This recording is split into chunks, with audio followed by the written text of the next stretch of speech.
પ્રકરણ 7 દેશભક્ત જગડુશા. પાટણ. પાટણના રાજા વિશળદેવનો દરબાર. રાજા વિશળદેવ દરબાર ભરીને બેઠા છે, પણ સૌના મોં ઉદાસ છે. આખા એ દરબારમાં જાણે નિરાશાની ઘેરી છાયા ફરી વળેલી છે. રાજાની સામે રાજજોશી ટીપણું પહોળું કરીને બેઠા છે. તે આંગળીના વેઢા પર આંકડા માંડે છે.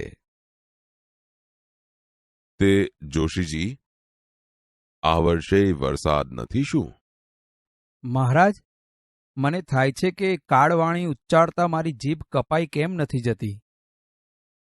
સમજી ગયો, હું સમજી ગયો. જોશી, હવે બોલવાની જરૂર નથી. અમને ખાવાનું આપો, અમને જીવાડો, અમે મરી જઈએ છીએ.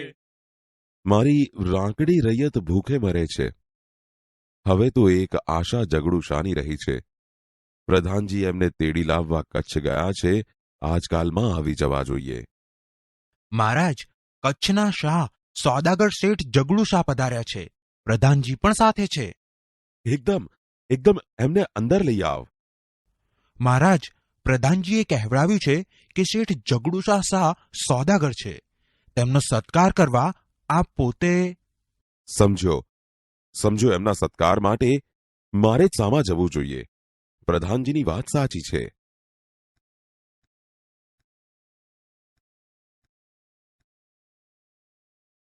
મહારાજ, ઓચિંતાનો કેમ યાદ કર્યો મને? સુખ દુઃખની વાતો કરવા, શેઠજી. ગુજરાતમાં આજે 3 વર્ષથી કારમો દુકાળ ચાલે છે. એકલા ગુજરાતની કાં વાત કરો છો? આખા હિન્દુસ્તાનમાં આજે દુકાળ છે. સિંધ, મેવાડ, માળવા, કાશી અને ઠેઠ કંદહાર લગી આજે લોકો ભૂખે મરે છે અને પાનખરમાં પાંદડા ખરે તેમ ખરે છે. વખત એવો બારીક છે કે ભલભલાની લાજ જવાનો વખત છે. 7 ખોટના દીકરાના મોંમાંથી બાપ બટકું રોટલો કાઢી ખાય છે. મુઠ્ઠી ધાન સારું મા બાપ છોકરાને વેચે છે. શી ખબર શું થવા બેઠું છે.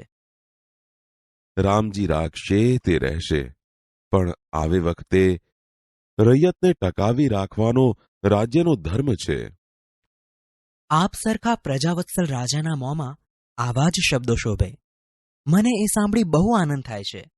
મેં તો સાંભળ્યું છે કે આપે આપના ધાનના કોઠાર અને ધનના ભંડાર ગરીબોને માટે ખુલ્લા મૂકી દીધા છે. મૂકી દીધા હતા. હવે તો એ ખાલી થઈ ગયા. હવે મારા ધનના ભંડાર અને અન્નના કોઠારોએ ખાલી ખમ પડ્યા છે. અને રૈયતના પેટનો ખાડો તો હજી ઊણો ને ઊણો જ છે. ધાર્યું તું કે 3 સાલ વરસાદ આવશે ને સૌ સારાવાના થશે, પણ વરસાદ આવ્યો નહીં. અધૂરામાં પૂરું તીડ પડ્યા. લોકો ત્રાહિમામ પોકારે છે. અમે મરી જઈએ છીએ. અમને જીવાડો, અમને જીવાડો, અમને અનાજ આપો. ભૂખ્યા ગળામાંથી પૂરો અવાજ પણ નીકળતો નથી. વસ્તીનું આ દુઃખ એ મારું દુઃખ છે, પણ નિવારણનો કોઈ રસ્તો મને દેખાયો નહીં. ત્યારે હું મૂંઝાયો. એવી વખતે તમે યાદ આવ્યા.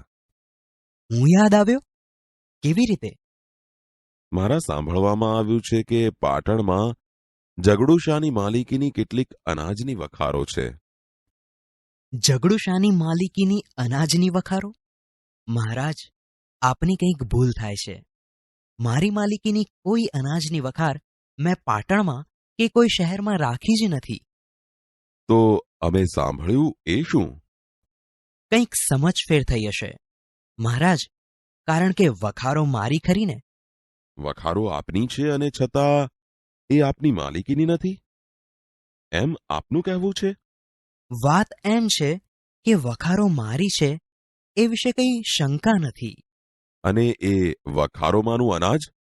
એ અનાજ મારું નથી. એ અનાજ તમારું નથી?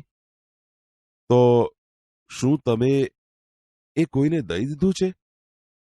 કોને દીધું, ક્યારે દીધું? હું તમને એના મોં માંગ્યા દામ આપત. એ અનાજ મારું નથી એ નિશ્ચિત છે. મેં કોને દીધું અને ક્યારે દીધું એ જાણવું હોય તો એમ કરો ને, એ વખારો ખોલાવી એની તપાસ કરાવો ને. કેવી રીતે ખબર પડશે? એમ જ ખબર પડશે. દરેકે દરેક વખારની અંદર ભીંત પત્ર પર તાંબા પત્રામાં લેખ લખાવીને જડાવેલો છે. તેમાં એ અનાજના માલિકના નામ ઠામ બધું લખેલું છે. ઠીક છે, ઠીક છે.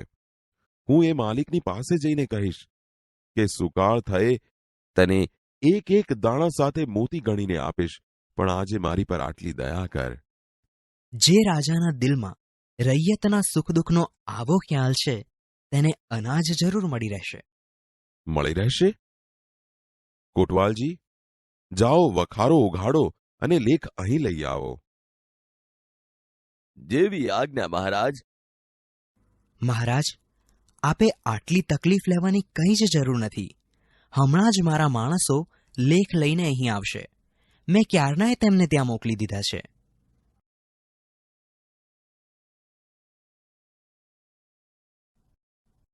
આજ એ લેખ?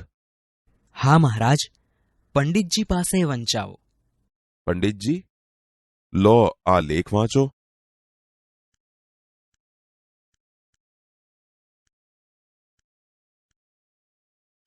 મહારાજ, સાંભળો.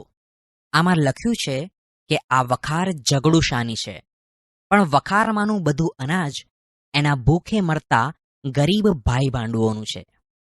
દેશની ભૂખે મરતી વસ્તી આ અનાજની માલિક છે. એના એક દાણા પર પણ જગડુશાનો હક નથી. વાહ જગડુશા વાહ! તમે તો કહેતા હતા કે અનાજ તમારું નથી. તો મારું છે? એ તો ગરીબોનું છે. આ અનાજમાંથી એક દાણો લેવાનો મને હક નથી. મહારાજ, સાંભળો. હવે હું બીજી વખારનો લેખ વાંચું છું. આમાં લખ્યું છે કે આ વખાર જગડુશાની છે, પણ વખારમાંનું બધું અનાજ એના ભૂખે મરતા ગરીબ ભાઈ ભાંડુઓનું છે. દેશની ભૂખે મરતી વસ્તી આ અનાજની માલિક છે. એના એક દાણા પર પણ જગડુશાનો હક નથી. વાહ વાહ વાહ વાહ! હવે ત્રીજી વખારનો આ લેખ સાંભળો. આ વખાર જગડુશાની છે, પણ એના અનાજના એક દાણા પર પણ જગડુશાનો હક નથી. દેશની ભૂખે મરતી વસ્તી આ અનાજની માલિક છે. વાહ વાહ વાહ વાહ! જગડુશાની જય હો! જગડુશાની જય હો! જગડુશા, આવી તમારી કેટલી વખારો છે ગામમાં? 40 હશે મહારાજ. 40 વખારો?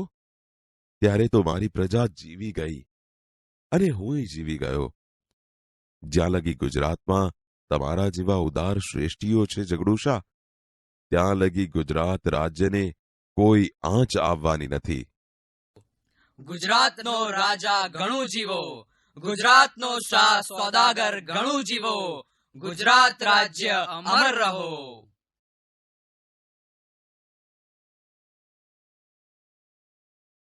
ભાષા સજ્જતા. બાળ દોસ્તો, તમે આ અગાઉ ઉપમા અલંકાર વિશે શીખ્યા છો. આજે આપણે વધુ એક અલંકારના પ્રકાર વિશે શીખીશું. આપેલા વાક્યો વાંચો. સંસાર સાગર તરવો વસમો છે, એનું મુખ કમળ ખીલી ઉઠ્યું. તમે અહીં જોશો કે પ્રથમ વાક્યમાં સંસારને સાગરનું રૂપ આપી દીધું છે. સાગર એ જ સંસાર છે અને સંસાર એ જ સાગર દેખાય છે. એવી જ રીતે બીજા વાક્યમાં મુખને કમળનું રૂપ આપી દીધું છે. મુખ અને કમળ જુદા નથી. શું તમે કહી શકશો કે પહેલા વાક્યમાં ઉપમેય કયો છે, એટલે કે જેની સરખામણી કરવાની હોય તે? તો તેનો જવાબ છે સંસાર, અને ઉપમાન એટલે જેની સાથે સરખામણી કરવાની હોય તે. અહીં ઉપમાન સાગર છે.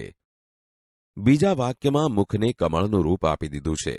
તમે અહીં જોશો કે વાક્યમાં વપરાયેલા મુખ અને કમળ જુદા નથી, પરંતુ અહીં ઉપમેય અને ઉપમાન એક રૂપ બની ગયા છે. તેથી આ રૂપક અલંકાર બને છે. બાળ દોસ્તો, ઉપમા અલંકાર પછી રૂપક અલંકાર વિશે તમને સમજ પડી જશે.